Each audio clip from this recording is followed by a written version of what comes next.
சட்டமன்ற தேர்தல் நெருங்கும் நிலையில் அதிமுக மற்றும் பாஜக தலைவர்கள் தங்களுக்குள் நெருக்கம் காட்டி வருவது கூட்டணிக்கான தொடக்கமா என அரசியல் வட்டாரத்தில் கேள்விகள் எழும்பியுள்ளன.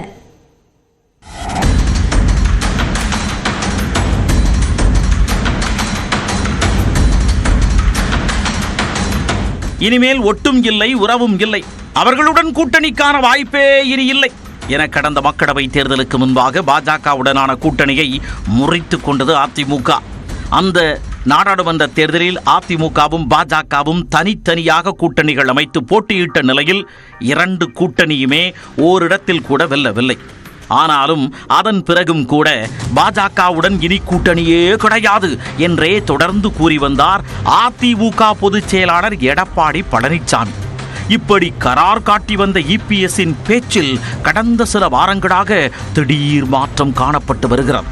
அண்மையில் செய்தியாளர்களை சந்தித்த இபிஎஸ் திமுகவை வீழ்த்துவது மட்டுமே தங்களது குறிக்கோள் என கூறியதுடன் பாஜகவுடன் கூட்டணி அமையுமா என்ற கேள்விக்கு அவர் தந்த பதிலும் மழுப்பலாகவே பார்க்கப்பட்டது. எங்க அதிமுக குறிப்பிட்டார தவறா பேசாதீங்க, தயவு செய்து தவறா பேசாதீங்க. எங்க அப்படி யார் சொன்னது?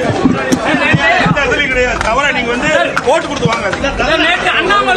ஏற்கனவே சொல்லிட்டேன், 6 மாதம் கழித்து கூட்டணி குறித்து பேசப்படும் தெளிவு. அதேபோல பாஜகவும் கூட்டணி குறித்த கேள்வி எழுப்பப்படும் பொழுதெல்லாம் உரிய காலம் வரும் பொழுது தெரிவிப்போம் என்றே கூறி வருகிறது. இது ஒருபுறம் இருக்க, எதிரும் புதிருமாக இருந்து வந்த அதிமுக மற்றும் பாஜக தலைவர்கள் தற்பொழுது நிகழ்ச்சிகளில் நெருக்கம் காட்டி வருவது பேசுபொருளாக இருந்து வருகிறது. கோவையில் முன்னாள் அமைச்சர் எஸ்பி வேலுமணி இல்ல திருமண வரவேற்பு விழாவில் மகாராஷ்டிரா ஆளுநர் சிபி ராதாகிருஷ்ணன் இபிஎஸ் இடையே சந்திப்பும் நடைபெற்றது. அதேபோல சென்னையில் பாஜக நிர்வாகி காயத்ரி தேவி இல்ல நிகழ்ச்சியில் கலந்து கொள்ள வந்த எடப்பாடி பழனிசாமி உள்ளிட்டோரை வாசலுக்கே வந்து பாஜக மாநில துணைத் தலைவர் கரு நாகராஜன் வரவேற்று அழைத்துச் சென்றார். எடப்பாடி பழனிசாமியும் பாஜக மூத்த தலைவர் ஹெச் ராஜாவும் கைகளை குலுக்கி பரஸ்பரம் நலமும் விசாரித்துக் கொண்டனர்.